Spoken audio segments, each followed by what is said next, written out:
Hello Philippines and hello world! Welcome to Tourism Talks. Today is another day for learning more fascinating stories, experiences, and updates regarding our tourism and hospitality industry. Absolutely. It's already part of our daily lives as tourism practitioners to know the challenges and benefits that goes along the way in our industry. Let's face it, today's business world is a set of global stage where people are shaping the workplaces of today and the future. And the words in everyone's mouth today is the global trend multicultural diversity. But do you all know what is cultural diversity? Well, multicultural diversity is defined as the existence of a variety of cultural or ethnic groups within a society. In other words, it's a populations where all differences are represented, valued, acknowledged, and respected. From a business perspective, types of workplace diversity includes race, ethnicity, culture, age, ability, language, nationality, socioeconomic status, religion, and sexual orientation. Exactly! Today, the hospitality and tourism industry present a unique opportunity to understand new cultural experiences for both employees and the tourists. It is important for the personnel to understand and appreciate different cultures to enhance the nature of their interactions with different tourists. It is for this reason that we have invited today multiple professionals from the tourism and hospitality industry to show and teach us about the experiences they have encountered while working in a multiculturally diverse workplace. Right! So without further ado, let's all welcome our first guest, Ms. Lorraine Camacho and Mr. Neil Aguimata. Good afternoon, Ms. Lorraine and Mr. Neil. May you please introduce yourself to everyone? Hello everyone, my name is Neil Aguimata and I am 39 years of age. I was born and raised in San Felipe, Zambales, but I am currently living here at Davao, Pampanga. I've been working in Princess Cruises as a cabin steward for almost 10 years. Hi, good afternoon. My name is Lorraine Camacho. I live in Mulawin, Orani, Bataan. Previously, I'm working in Asia-wide Liani, located in Hermosa, Bataan, but currently employed now here in Dubai, United Arab Emirates, as a front of house receptionist here in Fitness First, Middle East, one of the biggest health club here in UAE. And I've been working here for almost 3 years, yeah. So, our first question is, what urges you to work abroad? And why did you choose the country you are in? Pinili ko magtrabaho sa cruise ship, unang-una dahil malaki ang income. Pangalawa, libre kang makapag-travel sa iba't ibang lugar ng libre. The reason why I choose to work here in UAE instead to stay in the Philippines, though I have worked there before when I go here, me and my friend try at our luck here in UAE because when we went here together, we said the salary is not enough when we're working in the Philippines. So we decided to went here in UAE. Maybe we can earn more other than when we're staying in the Philippines. Because when we check, every time that we receive our salary, we said in our mind, this is not enough to our daily expenses and to support our family, simply like that. Hello, good afternoon, or good day to everyone. Thank you for having me. I am Olivia Tungol Hoffman, 50 years of age. I was born and live in Hermosa, Bataan, Philippines, but now I am permanently living and working here in the United States. My work here is a teacher teaching tourism and hospitality management, and I've been working here for almost 70 years already. First of all, just like many other Filipinos like me, of course, I've chosen to work abroad, specifically here in the United States, for the reason that there are lots of open doors of opportunities for different careers here, most specifically for teachers. Also, as we all know, Philippines is one of the lowest prevailing salary structures, so it's hard to make ends meet. Unlike here in the United States, there are higher salaries coupled with better benefits, and there is not much application discrimination since they really based on skills rather than right credentials. So it doesn't matter how old you are, whether you have experiences or not, or whatever your educational background is, still there are various and better opportunities waiting. That's why I guess it's never really too late to make working abroad for me as well as for others like you. Do you find it hard to adjust to their culture? What are the cultures that shocks you the most, if there is any, when working with other people of different races?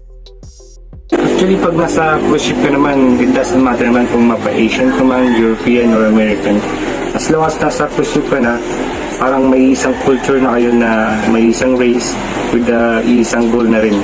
Yes, of course. It's hard to adjust with the new culture of the other nationality. Like, example only here, where I just experiencing just now, or this month, the Ramadan. When you are experiencing the Ramadan here, they are strictly not allowed to eat outside. Or for example, you will go to the fast food here, better to take out instead of eating outside, because to giving respect for those who's doing their fasting. And one of the experiencing also here too, but if you are new here in UAE, is the way that you dress up yourself. Because for example, we are usually wearing shorts and sleeves, and it's fine for us. Same when we are wearing that one in the Philippines, it doesn't matter, or it doesn't matter when once people will look to us. But here, they will, once the local here, once they saw you like that, maybe they will think that we are different to them. And second thing is one of the hardest to adjust here is because of the food. When we are first time, of course we don't know yet where we can buy Filipino foods, where is the nearest supermarket here. Usually the food here is Arabic, Indian, something like that. But little by little we adapt and love their culture and their country. For me, it's not really hard to adjust to their culture. It is just that there are many culture shocks I've learned and experienced as I get to live here longer. One is that people who are very direct and honest, which may seem rude to people from another culture like me. Because even if you won't like what they will still say it's right to your face. When it comes to work, there are not much formality here. So it's normal to address or talk to superiors and elders informally. Mostly in schools and universities, students treat their professors like a friend or acquaintances and vice versa. This informality doesn't mean that Americans disrespect those in authority or their elders, but rather that they want to establish a friendly relationship with them. Have you ever encountered a situation when one of your colleagues was not accepting of another's cultural diversity? How did you handle this? As of the moment, I haven't experienced anything like that, because they really amazed to all kabayans how hardworking we are and how jolly we are, and that can connect some happiness with them. And we always giving a respect to others' nationality, to gain the respect also from them, of course. Actually, I was not put in any negative situation or experience nor treated differently with my workmates during my whole work life here in the United States, since they are very open and accepting when it comes to cultural diversity. Also, in our workplace now, there are already a wide range of races or nationality and cultures, so it's just normal for us, and we don't really make our distinct differences a big deal. We treat each other the way we wanted to be treated, with dignity, respect, kindness, and fairness. But if I ever encountered a situation like that, I will surely raise this concern to the management and stand up against them, since I believe that there should be zero tolerance for bullying or any kind of discrimination. It is important that everyone in the workplace embrace and accommodate people's differences to ensure that there's little place for unfair treatment and only establish a safe workplace. In your opinion, what are the advantages and disadvantages of working in a multicultural, diverse environment? Working in cruise ship with some other nations and some other beliefs, actually sa umpisa ay hindi madali.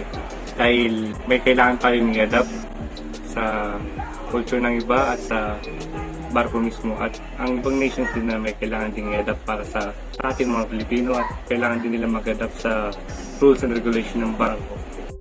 One of the advantages of moving abroad and finding work is to have motivation, initiative, independence, maturity, and adaptability of what they have here. And the second is the disadvantages. Disadvantages is the language barriers can make life especially difficult. Our workplace could make you feel alienated or makita mo talaga yung differences. Like on the transit could be confusing because in our county you can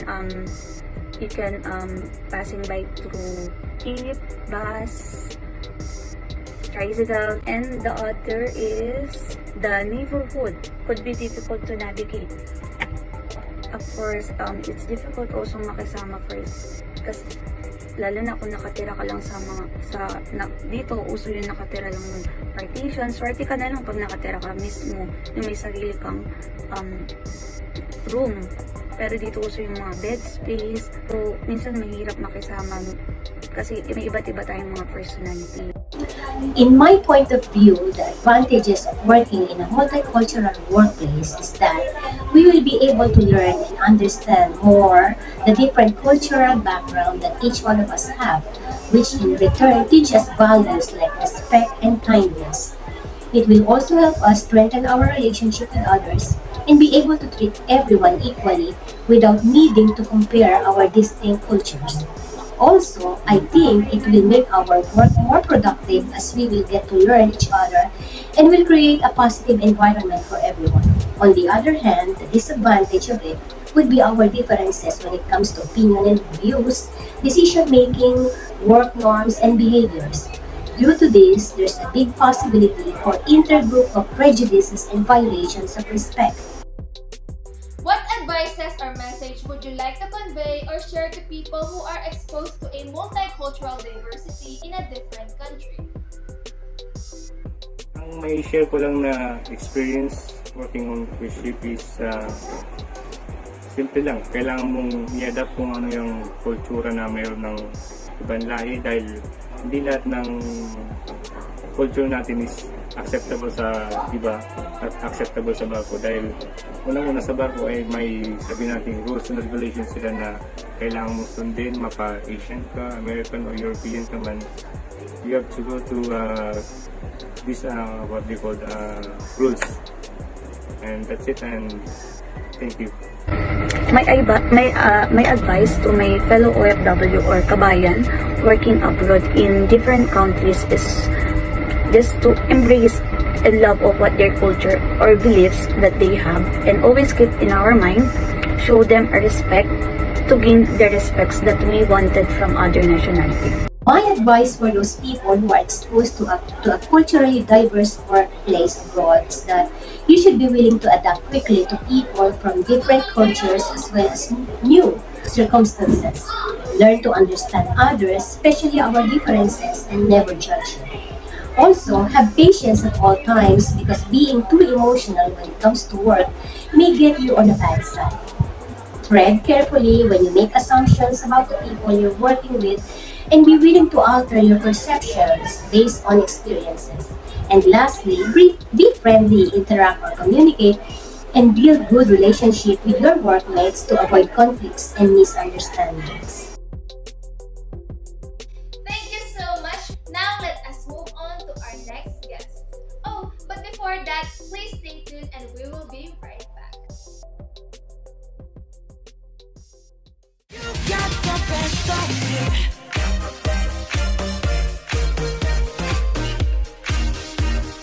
You got the best of me.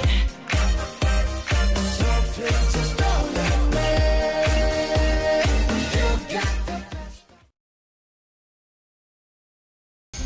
Hello everyone! Welcome back to the second part of Tourism Talks. Now, without further ado, let us welcome our second guest, Miss Erica May Luna and Kimberly Nalus.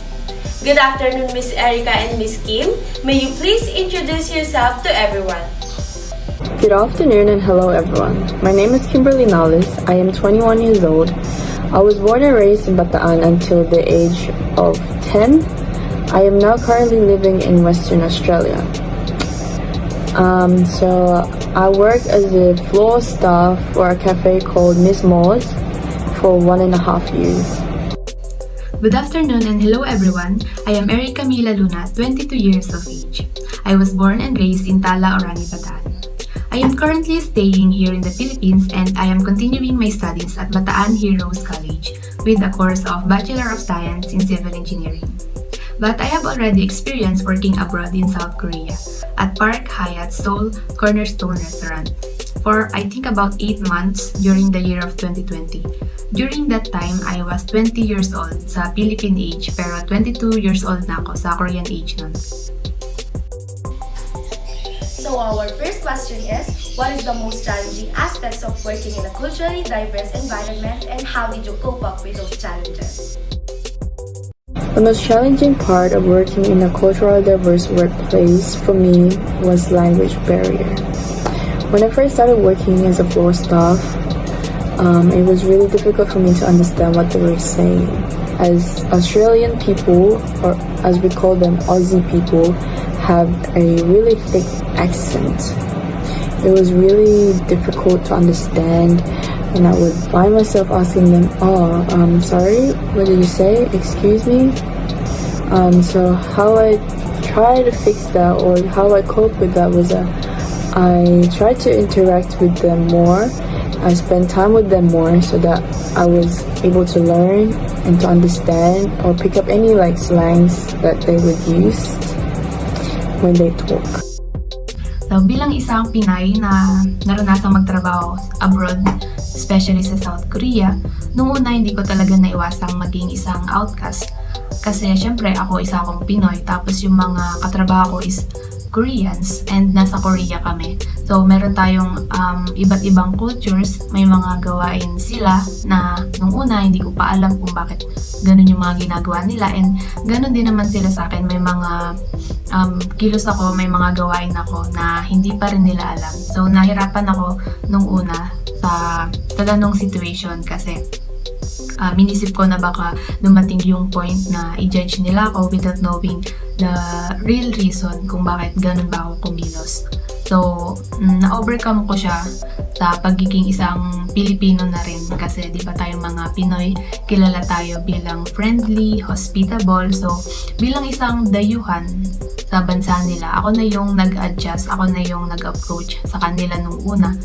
So, tapos nung in-approach ko sila, parang nagulat ako kasi kung ano yung way ng pagtrato ko sa kanila, ganun din yung way ng pagtrato nila sa akin. So, para sa akin, hindi naman mahirap pakisamahan yung mga Koreans kasi even though we have different cultures, meron din tayong similarity, and iyon nga yung pagiging both Asians natin. Working in Korea for Miss Erica and Australia for Miss Kim, did both of you experience racism or any other forms of discrimination with regards to your cultural background? In what way do you experience it? So working here in Australia, I'm very fortunate enough to have very respectful and open-minded co-workers. I have not experienced any forms of discrimination or racism. Because here in Australia, people are very friendly. You can't count maybe how many people that will treat you really horribly, but people here in Australia are very friendly. So for example, you'll be going on walks, they'll be saying good morning, they'll say hi. From what I have experienced while working as a waitress in Park Hyatt Seoul Cornerstone Restaurant, there are times na yung ibang mga customer na Koreans is tititigan ka talaga from head to toe. Hindi ko alam kung during that time ba na ginajudge ba nila ako kasi diba yung itsura ko nun is hindi pasok sa standard beauty nila kasi nung 2020 medyo chubby pa ako nun, and yung balat ko talaga is as in dark brown, so hindi talaga siya pasok sa standard ng mga Koreans kasi diba yung beauty standard ng mga Koreans is sobrang taas, yung parang nakikita natin na sa mga girl group, sa mga idol, yung white yung skin, flawless, slim, tapos small talaga yung face, ganun kasi yung pinaka beauty standard nila. So yun yung parang natanggap ko na discrimination galing sa kanila. And another one is alam nila na it is rude to stare at strangers, pero ginagawa pa rin nila sa akin. So parang naramdaman ko talaga na different yung pagtrato nila sa akin. Pero hindi lahat ng Koreans is ganun. Meron lang iilan na na-encounter ko. So, hindi naman lahat, konti lang. What are the memorable moments and life lessons that you will never forget when working abroad together with people with different cultural backgrounds? There is a massive drinking culture here in Australia. After every shift, after every work time, they will be drinking after work, they will be partying, they will be offering you their drinks. And alcohol drinks here in Australia are very expensive. So those are just some of the moments that I have experienced with the people here in Australia. Doon muna tayo sa sa mga memorable moments ko. Yung unang-una, and siguro ito yung pinaka-favorite kong memorable moment, is yung naranasan ko sa Korea, yung pag-snow doon. So, para sa akin, sobrang swerte ko na during my stay is nag-snow doon. And then, di mawala din yung pagbisita sa mga tourist spots like yung Nami Island, yung Namsan Seoul Tower, pati na rin doon sa mga temple nila. Kasi di ba parang dati sa K-drama ako lang nakikita yung mga yun, pero iba talaga yung feeling kapag sa personal mo sila nakita. And naranasan ko din yung pagsuot ng traditional clothes nila na which is tinatawag na hanbok. Tapos memorable din yung pagkain ko lagi nung complete set of Korean meal. Diba yung mga meal nila is ang daming side dishes, which is para sa akin ang unique ng culture nila na yun. Tapos naman, pagdating sa work, yung memorable moments ko is yung tinatawag nilang hueshik culture, yung after work may magkakayayaan, mag-team dinner, team dinner, yung para sa mga Koreans din, Korean drama din. Tapos after nun, may magyayayaan pa ulit, mag-karaoke, tas mag-inom ulit. So, sobrang buhay nung nightlife nila, even after work. Tapos naman, sa mga life lessons, ang dami ko rin natutunan mula sa culture ng Korea. Unti-unti ako naging aware sa etiquette ng mga Koreans, which is very different from Philippine culture. Ilan dito yung kapag papasok ka ng bahay, kailangan mo magtanggal ng shoes and hat. Tapos kapag may iaabot kang gift or food, kailangan using two hands. Parang rin yun, pagiging respectful na rin. And then, kapag eating, partying, kapag drinking alcohol, meron pa rin talagang set of rules or culture na rin na matatawag, hindi yun mawawala. Tapos, lastly naman, yung parang nagustuhan kong culture nila is yung pagiging sobrang respectful nila sa elders nila, and inuuna nila lagi yung family and loved ones nila. Yung respect nila, sobrang as in respect talaga, yung nagbabaw sila kapag makikita yung elders, and yung sa formalities nila, hindi yun pwedeng mawala. Next, in your opinion, what are the advantages and disadvantages of working in a multicultural diverse environment? In my opinion, having a cultural diverse workplace has its own advantages and disadvantages. One advantage of having a cultural diversity in the workplace is it helps create team creativity. For example, I had a customer who had a hearing impairment. I haven't been in this situation before, so I panicked and asked my coworker for some help. And what she did was she took pen and paper and gave it to the person. This person then proceeded to write his order on the paper. This is one example of team creativity, because in that time I was in a panic state mode, so I didn't have any creativity. Another advantage of cultural diversity is it creates a good reputation for your company. With the diversity of employees, it creates a safe space for everyone as people become more insightful to each other's culture, and it helps to eliminate potential discrimination as racism. It promotes unique skills, knowledge, and expertise to your businesses, which leads to an increase in productivity. Some disadvantages of cultural diversity in the workplace is an increase in tension between culture. For example, a concept is introduced in the workplace, but because of the difference in backgrounds and culture, it creates conflicts in people who find the concept disrespectful or going against their belief. Or another example is a male-dominated work field. For example, they try to employ women to help create diversity, but this can lead to an experience of unwelcome change in the workplace. yung advantage ng pagtatrabaho sa ibang bansa is yung, para sa akin, yung knowledge na magigain mula sa culture na meron sila and yung mga experiences na makukuha mula sa pakikisalamuha sa mga tao na may ganong culture. Para sa akin, mas lalawak yung pag-iisip and mas maintindihan natin yung bawat tao, especially if yung work is related sa pakikisalamuha sa ibang tao. Para mas maintindihan natin sila kasi naiintindihan natin yung culture na meron sila. Yung disadvantages naman ng pagtatrabaho sa ibang bansa is yung hindi naman lahat ng tao is matatanggap ka. Yung ilan kasi parang hindi nila kaya pero hindi nila ina-accept yung culture na meron ka. And yung iba din ginajudge din yung physical na itsura ng isang tao. So para sa akin, masakit yun sa part ko bilang isang Pinoy na nagtatry na makisalamuha sa kanila. Siguro ganun din naman yung nararamdaman ng mga ibang OFW na ibang bansa. What advices or messages would you like to convey or share to the people who are exposed in multicultural diversity in different countries? So the advice I would like to give to people who are exposed to a diverse culture is to take advantage of new learning opportunities. These learning opportunities teaches us important skills that can potentially help us in getting a job or in our traveling. If we wish to visit their country, we have a little knowledge of things that we should and shouldn't do. We should also always be mindful and be open-minded of new cultures and ways of living. Ang advice lang na maibibigay ko sa mga tao na nagtatrabaho ngayon sa ibang bansa or pati na rin sa mga tao na nagbabalak magtrabaho sa ibang bansa is huwag pangunahan ng inis or stress yung mga situations na nangyayari or mangyayari sa inyo na hindi nyo magugustuhan. Kagaya na nga lamang nung situations na kinaharap ko nung una akong nagtrabaho abroad sa South Korea.